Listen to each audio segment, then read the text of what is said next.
이렇게 불러주셔서 강단에 서게 된 오희택 목사입니다. 제 이름의 그 의미는 기쁠 희, 그리고 집택자를 써서 집안의 기쁨이 되라 라고 하는 그 어머님, 아버님의 그 믿음의 그 소원이 담겨 있는 이름입니다. 그래서 제가 어머니, 아버지한테 얘기를 했어요.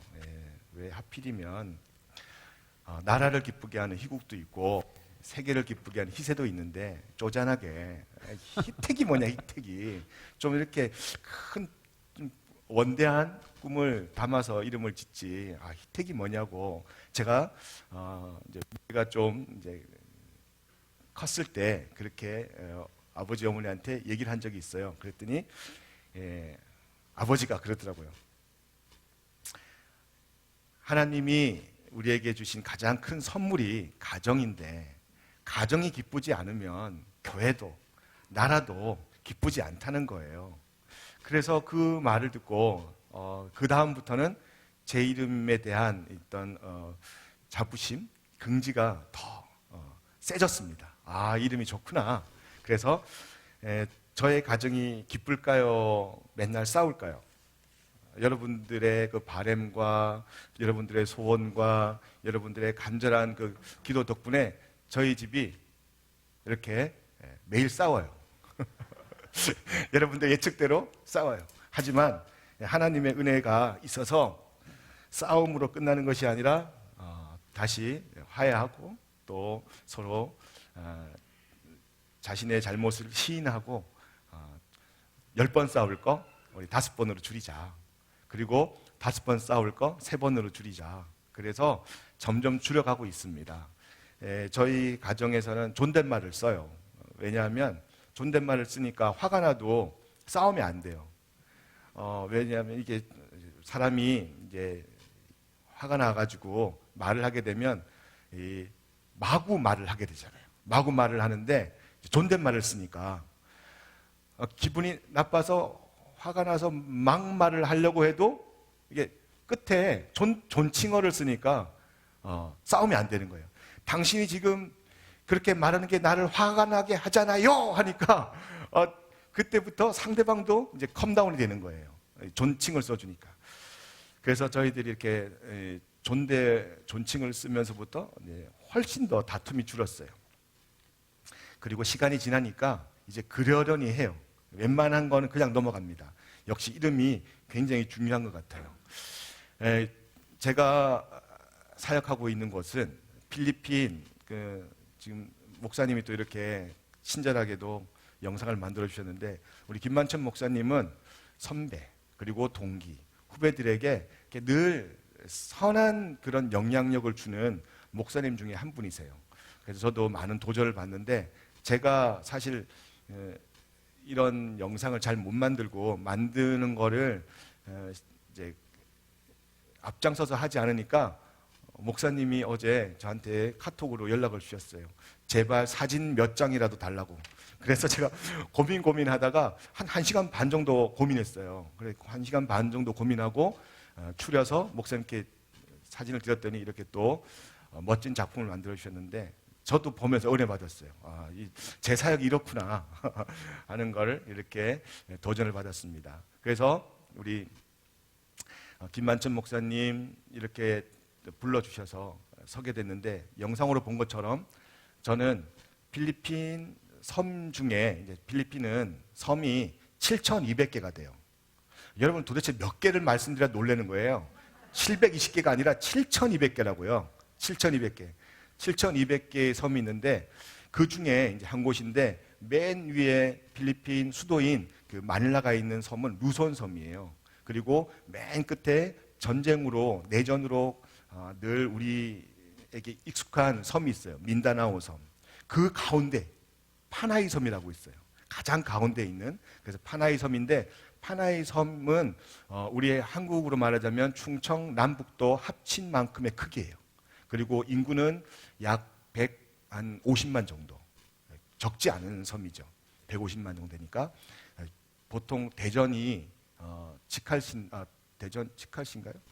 광역시. 한국 문화 한국말도 못하고 영어도 못하고 이상한 이제 지금 형태로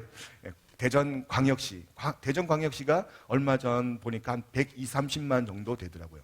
대전보다 더 많은 거죠. 그 정도 인구가 있고 그 이제 파나이 섬의 가장 또 중심인 시티가 일로일로 시티예요. 일로일로 시인데 그 중에서 좀 빈곤층이 많이 사는 동네가 방컬스라는 동네입니다. 제가 사역하는 지역이 바로 방컬스예요. 그래서 저는 그 방컬스에서 이제 좋은 친구들 공동체라는 교회를 섬기고 있는 목사입니다. 한인들은 제가, 그리고 필리핀 그 원주민들은 필리피노 패스터인 노노이 목사님이 이렇게 섬기고 있어요. 제가 필리핀 처음 갔을 때 이 사역을 하기 위해서 간 게 아니라 학교 교장을 맡아달라 그래서 신학교 교장으로 부임해서 갔어요. 그런데 신학교 교장으로 갔더니 그 학교 땅이 문교부, 필리핀 문교부에 인가가 될 수 없는 그런 땅이었어요. 필리핀 그 주민의 7명의 그 자손들이 유산으로 물려받은 땅인데, 여러분 금방 제가 필리핀 섬 몇 개라고 했어요? 7,200개라고 하면 돼요. 저는 답을 다 알려드리니까 많고 편해요. 걱정할 거 없어요. 필리핀 섬이 몇 개라고요? 7,200개. 그것도 개수 한 것만 7,200개. 더 되는 거죠. 7,200개 섬에 어디가 살고 있으면 찾지를 못해요. 7명을 찾아서 다 사인을 받아서 그 문교부에다가 신고를 해야 되는데 그걸 못하는 거예요. 변호사도 사고, 그리고 25년 된 그 선교사님의 자문도 구하고 많은 방법들을 썼지만 이 학교가 문교부에 인정될 수 없는 상황이라 그 내용을 한국에서 저를 파송한 선교단체에 이야기했더니 그러면 우리도 지원할 수 없다. 그래서 한국으로 들어오라는 거예요. 들어가자마자 일주일 만에 생긴 일이에요.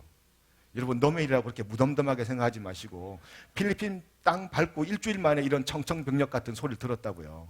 그래서 필리핀 도착하자마자 짐도 아직 안 왔어요. 배로 붙였는데 배가 한 달 반 정도 걸린대요. 저희 짐은 오고 있죠.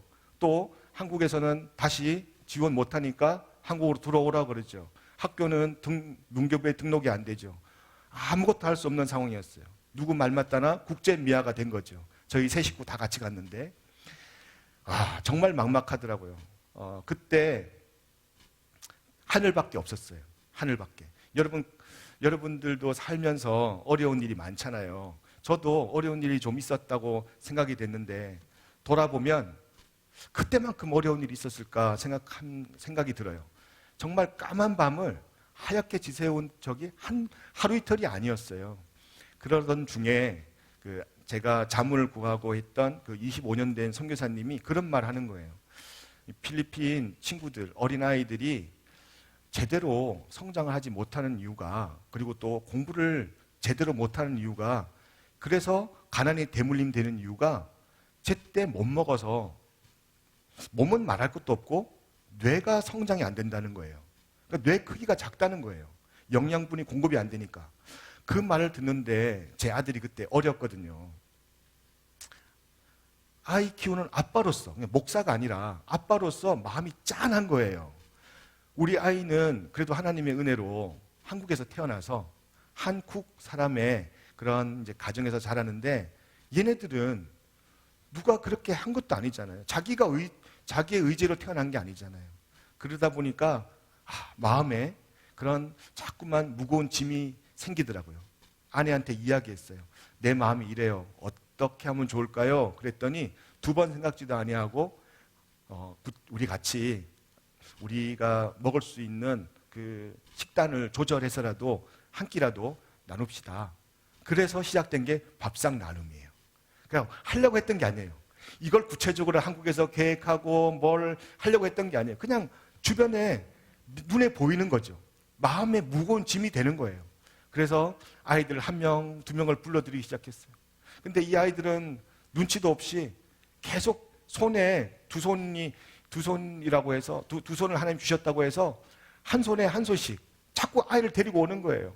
거기 가면 닭다리 줘, 거기 가면 소세지 줘. 세상에 한 달이 멀다 하고 30명, 40명, 50명이 돼버린 거예요. 50명.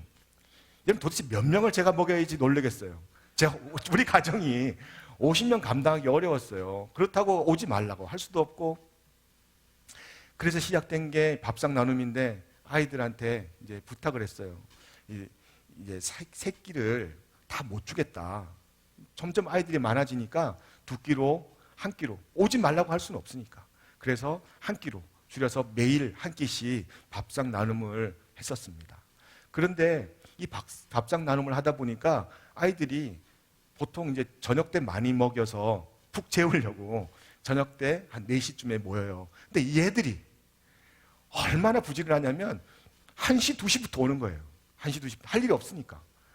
그래서 1시부터 2시부터 와가지고 주변에 안전장치가 무슨 안전장치가 있겠어요? 무슨 안전한 놀이터가 있겠어요? 막 뛰어노는데 가끔씩 트라이시클이라고 오토바이도 다니고 그리고 차도 다니는데 이 안전하지 못한 곳에서 노니까 제 마음이 불안한 거죠. 그때부터 놀아주기 시작했어요. 같이 술래잡기도 하고 무슨 무궁화꽃이 피었습니다 가르쳐가지고 무궁화꽃이 피었습니다 하고 돌치기도 하고 한계가 있잖아요. 저도 한계가 있어요. 제가 그거 하려고 간 것도 아니고 제 체력이 제 아들 한 명 보는 것도 힘들어 죽겠는데 얘네들 얼마나 체력이 좋은지 몰라요. 체력들은 막 공 뻥 차가지고 주워와 그러면 한 10대명이 가서 주워와요. 그럼 금방 와요. 멀리 차도 금방 오는 거예요. 어떻게 하면 될까 고민했었어요. 그러던 중에 감사하게도 또 태권도 선교사를 만났어요. 평신도 선교사예요. 그냥 집사인데 온 거예요. 무작정 온 거예요. 부부가. 그러다가 그냥 나무 그늘 안에서 마치 예수님이 뽕나무 그늘, 무화과 그늘 아래서 삭개오를 만났듯이 그냥 만난 거예요. 무화과 나무의 아래서는 나다네를 만났잖아요. 아무나 만나면 어때, 그죠? 어쨌든 여러분도 모르고 나도 모르고. 하여튼 그 나다네를 만나듯이 만난 거예요. 둘이서 어떻게 사역을 할까 고민하다가 그 젊은 사람이에요. 저도 젊지만 훨씬 젊은 20대 결혼을 일찍 해서 아이도 있더라고요. 2명이나 있어요. 그리고 또 필리핀에서 또 1명을 또 낳았어요. 3명이에요. 얼마나 감사한지. 그래서 그 김원욱 선교사랑 같이 대화를 하기 시작했어요. 그러다 보니까 자기도 태권도 사역을 하러 왔다는 거예요. 그 얘기 들어보니까 우리 아이들 지금 안전하지도 않은 데서 노는데 태권도 했으면 좋겠다. 자기도 너무 좋다는 거예요. 지금 맨날 밥 먹고 할 것도 없는데 좋다는 거예요. 좋다고. 그래서 그때부터 시작된 게 태권도 사역이 시작된 거예요. 그래서 반은 제가 가르치고 반은 그 김은옥 선교사가 가르쳐가지고 태권도를 가르치기 시작하니까 애들이 너무 좋아하는 거예요. 놀라지 마세요. 지금 재작년이죠. 2019년도에 시범단만 20명이 생겼어요. 시범단. 아이들 앞지르기도 모르고 태권도 태자도 모르는 아이들이 시간이 지나면서 얘네들이 태권도 시범단이 이제 되어서 일로에 돌아다니면서 태권도로 복음을 전하고 태권도로 또 자신들의 그 의기소침했던 그러한 성향들도 바뀌어가지고 자기들도 막 자신 있게 나타내고 자신을 보여주는 그러한 일들을 했었어요. 물론 코로나 때문에 지금 다 락다운으로 못하고 있지만 그렇게 사역을 했어요. 그러다가 이제 아이들 신방을 갔는데 황달이 걸린 거예요. 황달. 아이들 집에. 아이들 집은 열악합니다. 그 폐수와 오수가 이렇게 땅속으로 흘러가요. 이 오수관들을 설치를 거의 안 해놨어요. 필리핀은. 그래서 부잣집 담에서 흘러나오는 폐수, 오수가 그 가난한 아이들의 집에 그 집 터전을 지지하고 있어요. 그 밑으로 그 오수들이 흘러가고 있는데 얘네들은 그 위에 그냥 대나무로 얼기설기 집을 지어요. 근데 땅을 파면 깨끗한 물이 나올까요? 아니죠. 폐수가 나오고 오수가 나와요. 그런 물을 가지고 때로는 세탁도 하고 급하면 먹기도 해요. 그런 오염된 물을 먹다 보니까 그렇게 해서 한 일주일만 먹잖아요. 아이들은 민감해서 바로 간에 이상이 온대요. 그리고 눈이 황달이 생기는 거예요. 신방을 갔더니 눈이 노래져가지고 놀랐어요. 정말 이 아이가 금방이라도 죽을 것 같더라고요. 그런데 신기하게도요, 딱 3일간 생수를 갖다 먹이잖아요. 돌아와요. 그때 제가 또 발견했어요. 그거 생각지도 않은 사역이죠. 교회에서 이 사역 해야 되겠다. 아이들에게 생수 나눠줘야 되겠다. 그 생수 나눠주고 이다 보니까 더러운 물로 옷을 빨고 나면 냄새가 나잖아요. 근데 감사하게도 지금 교회에서 렌트를 하고 있는데 그 렌트하고 있는 그 교회 우물은 365일 마르지가 않아요. 또 하나님의 은혜요. 다른 집은 다 말라도 교회 우물은 안 말라요. 마르지 않은 셈인지 마르지가 않아요. 그래서 아까 세탁기 봤죠. 세탁기 봤는데 세탁 사역을 시작하니까 동네 세탁물 다 갖고 오는 거예요. 다 갖고 와서 돌리는데 그래서 감사하죠. 그래서 이게 쓰이고 있으니까, 동네 주민들에게 쓰이고 있으니까 막 세탁을 하는데 이 세탁기가 감당이 안 돼. 모터가 감당이 안 돼. 모터가. 그래서 두 개가 있었는데 하나가 또 고장이 났어요. 어떡하지 하고 있는데 우리 김범수 원장님이 뜬금없이 연락이 왔어요. 갑자기 뭐 필요한 게 없는지 궁금해서 전화했다고. 필요한 거 있다고. 뭐냐고. 세탁기라고. 세탁기가 고장이 났다고. 그러면 사라고. 그러면서 또 세탁기 사라고 돈을 보내줬어요. 얼마나 감사해요. 제가 말하는 스타일이 아니잖아요. 저 같은 스타일은요, 그 선교사님들이 그러더라고요. 오 목사님 같은 스타일은 선교지에서 딱 굶기 좋은 스타일이라고, 굶어 죽기 좋은 스타일이라고. 누구한테 자꾸 얘기를 해야 되는데 얘기를 안 하니까. 근데 얘기를 안 하니까 하나님이 어떤 사람을 통해서 자꾸 이렇게 전화를 주셔서, 연락을 주셔서 섬기게 하더라고요. 김범수 원장님이 뜬금없이 전화 왔어요. 그래서 갑자기 감동이 왔다고. 감사하다고. 그래서 아까 그 사진에 나온 세탁기 중에 새 세탁기가 범수 원장님이 사준 세탁기예요. 지금 잘 돌아가다가 6개월만 지나면 다 그냥 모터가 고장이 나요. 그러면 그 기술자들이 있어요. 또 기술자들이 있어가지고 금방 한 10분, 20분이면 고쳐요. 근데 이게 시간 지나면 1년도 못 가요. 하도 자꾸 막 공장이 돌아가니까. 어쨌든 이렇게 해서 세탁 사역을 시작하게 됐습니다. 그러다 보니까 아이들하고 이야기하는 시간이 많은데 엄마 아빠들이 사실은요, 가슴 아픈 이야기인데, 아빠가 보통 젊을 때 엄마도 젊을 때 이렇게 아이를 가져요. 정상적인 결혼 생활도 하지 않고. 왜냐하면 그 주거 환경이 나무 하나 이렇게 건너면 옆집이에요.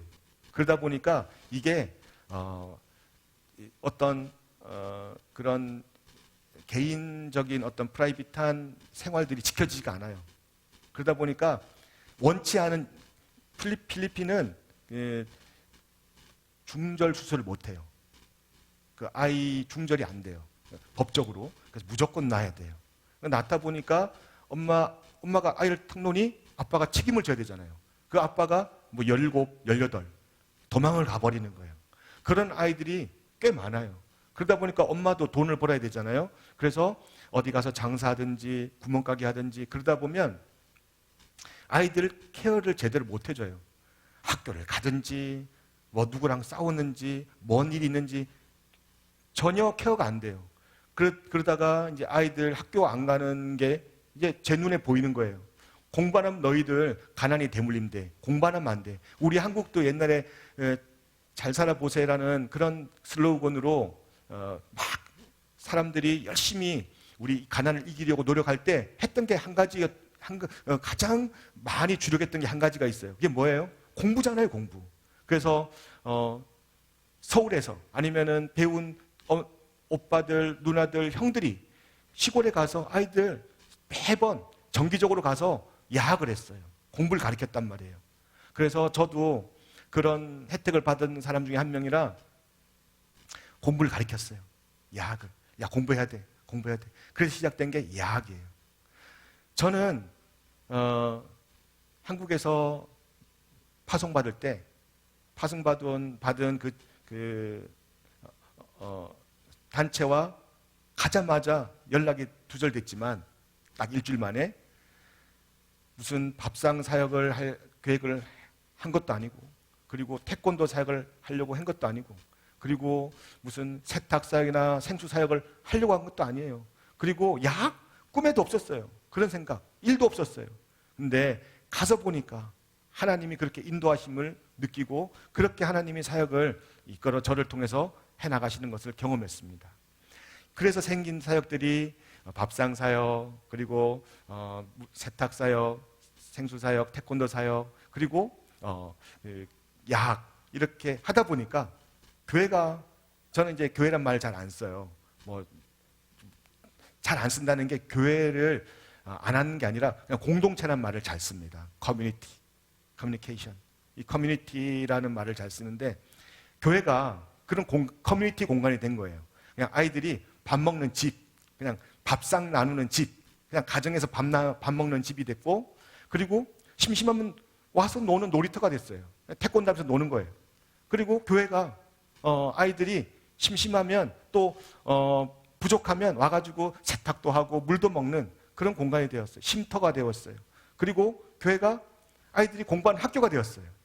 학교가 되고 놀이터가 되고 또 밥 먹는 가정이 되고 이런 쉼터가 되다 보니까, 그래서 교회라는 이미지보다는 그냥 동네 그냥 사람들이 오가다가 쉬는 공간이 돼버린 거예요.